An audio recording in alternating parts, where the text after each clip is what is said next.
Hodgi road येथील मुलतानी bakery कॉर्नरपासून दक्षिण मध्य रेल्वे नाल्याच्या मिळणीपर्यंत असलेला नाला क्रमांक 1 हा नैसर्गिक नाला असून त्याद्वारे पावसाचे पाणी नैसर्गिक प्रवाहाने वाहून जाते.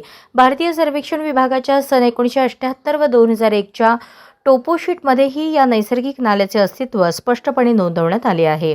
मात्र कालांतराने संबंधित परिसरातील लेआउट विकासादरम्यान या नैसर्गिक नाल्याचे मूळ पात्र बदलून सुमारे 90 अंश कोनात वळवण्यात आले व तो युगंधर हॉस्पिटल होडगी रोडच्या डाव्या बाजूच्या नाल्याशी जोडण्यात आला. त्यामुळे नैसर्गिक जलप्रवाहात अडथळा निर्माण झाला. सप्टेंबर 2025 मध्ये झालेल्या अतिवृष्टीदरम्यान नवोदय नगर, मुलतानी बेकरी परिसर व मजरेवाडी भागात मोठ्या प्रमाणात पाणी साचून पूरसदृश परिस्थिती निर्माण झाली. या पार्श्वभूमीवर सोलापूर महानगरपालिका आपली व्यवस्थापन समितीने टोपोशीट, गुगल इमेजेस, तांत्रिक सर्वेक्षण अहवाल व क्षेत्रीय पाहणीच्या आधारे संबंधित नाल्याची मूळ नैसर्गिक अलाइनमेंट निश्चित केली.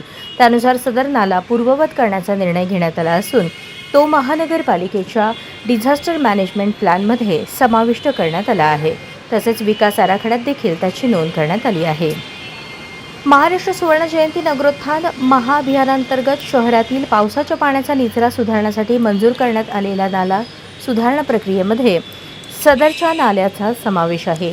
नैसर्गिक जलप्रवाह पूर्ववत करण्यासाठी आणि भविष्यातील पूरस्थिती टाळण्यासाठी महानगरपालिकेने आपत्ती व्यवस्थापन अधिनियम 2005च्या कलम 26 व 30 अंतर्गत संबंधित जमीनधारकांना नोटिसा बजावल्या होत्या.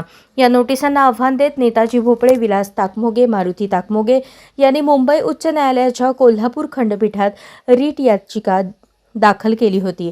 महानगरपालिकेच्या वतीने न्यायालयात मांडण्यात आले की संबंधित नैसर्गिक नाला पूर्वीपासून अस्तित्वात असून त्याचा प्रवाह वळवणे, अडवणे यामुळे परिसरात पूरस्थिती निर्माण झाली. त्यामुळे नागरिकांच्या जीवित आणि मालमत्तेचे संरक्षण करण्यासाठी आपत्ती व्यवस्थापनाच्या दृष्टीने ही कारवाई आवश्यक आहे.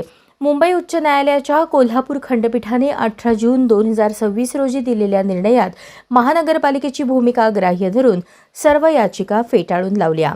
या निर्णयामुळे सोलापूर महानगरपालिकेच्या पूर नियंत्रण, आपत्ती व्यवस्थापन व नैसर्गिक जलप्रवाह पुनर्स्थापना उपक्रमांना महत्त्वाचा कायदेशीर आधार प्राप्त झाला असून शहरातील नागरिकांच्या सुरक्षिततेसाठी राबवण्यात येणाऱ्या उपाययोजनांना बळ मिळाले आहे.